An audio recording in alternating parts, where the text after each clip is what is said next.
I have been very privileged in this space. I went to school at Miami of Ohio, got a job at Xerox, participated in their sales training. That got me the job at McGraw-Hill Suites, which at that time was iconic in the days of print. Manufacturers either did binders or they did suites or they did both. That gave me a lot of training in how the market operates and the complexities of product selection. In those days, there were no metrics, and you pretty much just had to go to market based upon how things worked. Rick Janot was my boss. He ran Suites, Arc Records, Dodge, and E&R, and the whole construction information group. He left in 91 to start ARCAT. I left in 92 to do building product sales and marketing consulting for 9 years. And then he convinced me to shut that business down and join him in 2001. I was with ARCAT for 15 years. Rick retired. I got a little entrepreneurial, worked with some friends in the construction tech arena for about 5 years, came back 4 years ago, and here I am. I am the Senior VP of ARCAT. And in this role, I manage both marketing and sales, product development.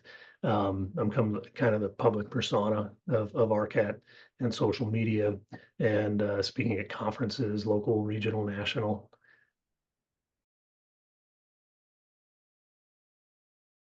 ARCAT stands for the Architect's Catalog.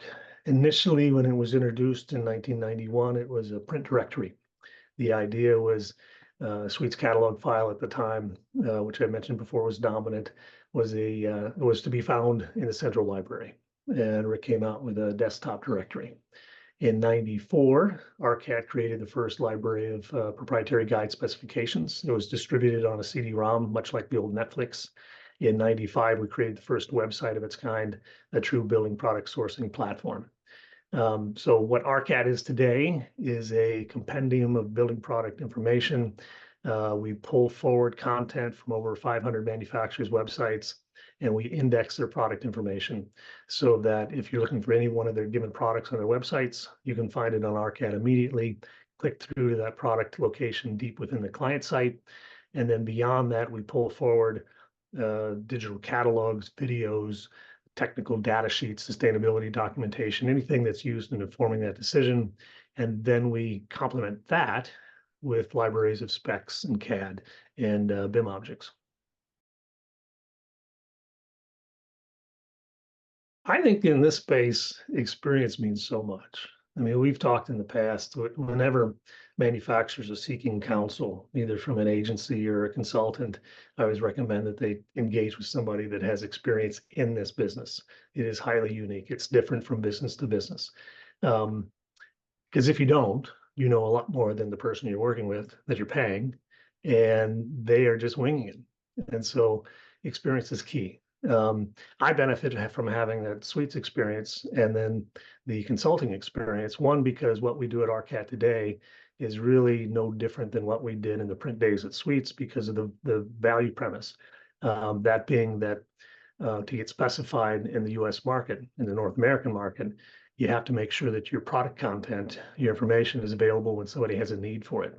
And that access is what drives everything else. It's the start point. It's the point of discovery.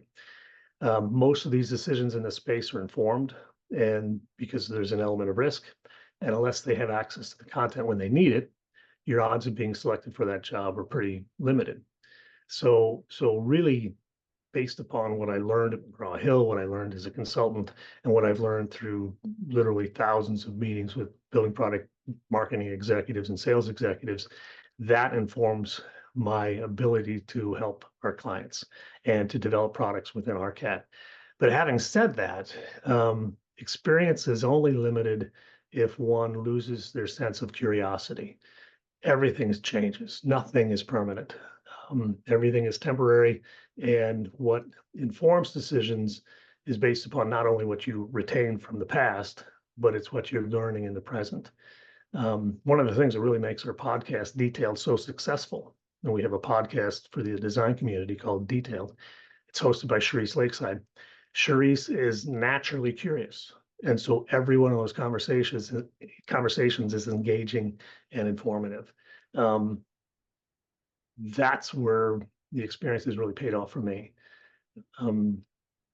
Examples are, There's too many. I can give examples of say, there's companies in the space that are hoping to create the next ARCAT. And I see them run through millions of dollars worth of venture capital. And at the same time, I sense that they're still trying to feel their way. It's not just about the funding, it's about a sense of direction. And that typically comes from experience and knowing where the pitfalls are and knowing where the opportunities are.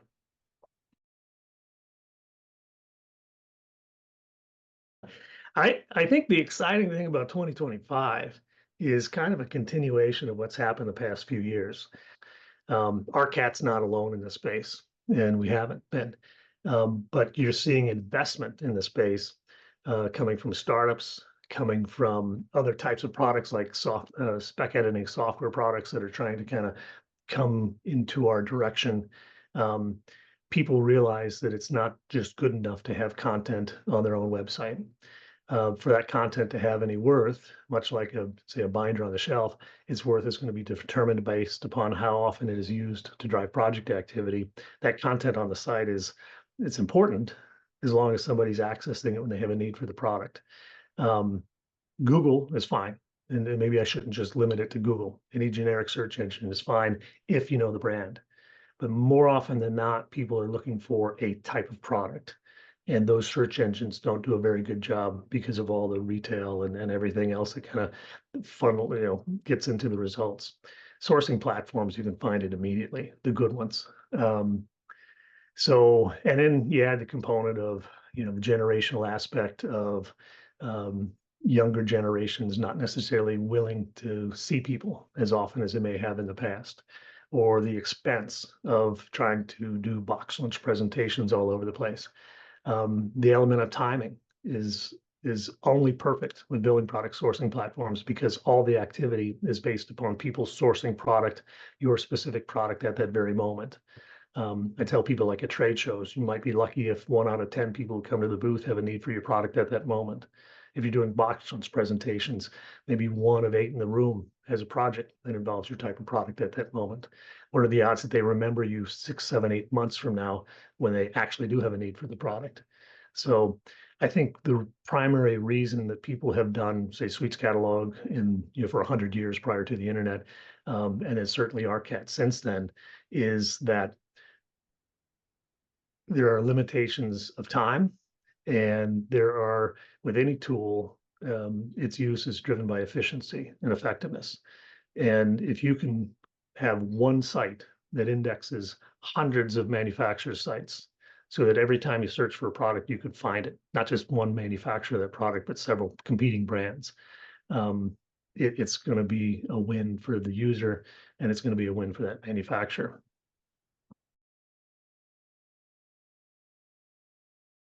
No, my take on residential and commercial, I mean, I think for 20 straight months, the ABI index was negative. It was below 50, and now it's above 50. I think there's some delayed projects that are going to come into play. Residential is all messed up. I can't predict what's going to happen with residential. We have a huge housing shortage, but it's going to take time for those houses, the home construction, to catch up. There's issues with affordability.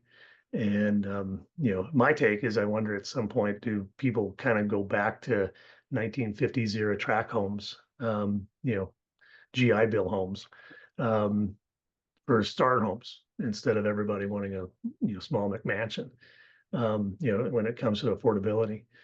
So I can't really speak to residential as well as I do commercial. I think commercial's fine. The one thing that always struck me when it comes to manufacturers determining their budgets, and looking at 1 or 2 or 3 point fluctuations in market size, is this market is absolutely huge. And it always, of course, I'm a marketing guy, and I'm a sales guy, and I like to win and I like to grow market share. It always surprised me when people would play hide and seek as soon as the clouds came. Every market will tell you that when you have fewer people playing, your odds of winning increase. Your odds of being seen and noticed and discovered, and your messaging getting through increase. So the very last thing you'd want to do, is trim budgets when times look worse. But back to my main point, it's a giant industry. There's tons of activity. And usually what we're doing on the commercial side are projects that won't be built or completed, for a year out.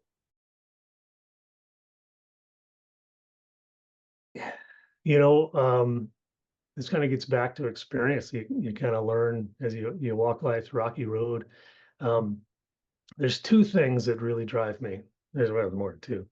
But the things that I appreciate the most at this stage in my life, one is finding one's tribe, associated with a group of artists every Saturday morning at 10 a.m. for probably 10 years. And in good times and tough times, when you have people that you can turn to and depend upon, um, that's irreplaceable. Um, Beyond that, and I think this ties more to the products that one represents and being in the sales profession. I think it's really, really important to stand upon the vantage ground of truth. It's an old Francis Bacon quote, I think. Um, if the truth is on your side, it's only really a matter of discovery. Every objection is no longer an objection, it's an opportunity to clarify. Every competitive setting is an opportunity to win if the truth's on your side. I could never be in sales if I had to misrepresent anything. And there's a bunch of players out there that just do this for a living. Um, I love those engagements and I welcome them. So, find your tribe, um, live the truth. And then there's another thing that I kind of picked up as a young salesperson. Og Mandino had a book called The Greatest Salesman in the World. And in the first, it was like a set of 12 scrolls. It was written as a parable of a junior salesperson traveling with the senior salesperson. And the junior salesperson was supposed to memorize a scroll every month. And that's actually how you're supposed to read the book. I had no patience. I read through 6 chapters and I don't think I finished it. But the very first scroll was greet this day with love in your heart. That is what connects everybody. And that's what, that's what excites me. I get all my energy from the people I engage with. I think we see this in our industry now, especially after COVID. You see more conferences, you see more personal engagement. Um, that's, there are days that, on my best days, I can't believe I get paid for what I'm doing. Kind of like an athlete, I suppose, but it's really through the people side of it. And so, I encourage our reps to get out and meet people face to face. We're one of the few companies that still do that. You'll see in the industry, like I was at Entree Architect not too long ago, and a lot of the smaller architects, everybody plays the 80-20 rule, and so nobody calls on these smaller firms. And the smaller firms are doing most of the work that we see around us. They have a need. Some of the trade shows aren't going to come back to where they had been, but a lot of these local and regional conferences are as strong as ever and getting stronger.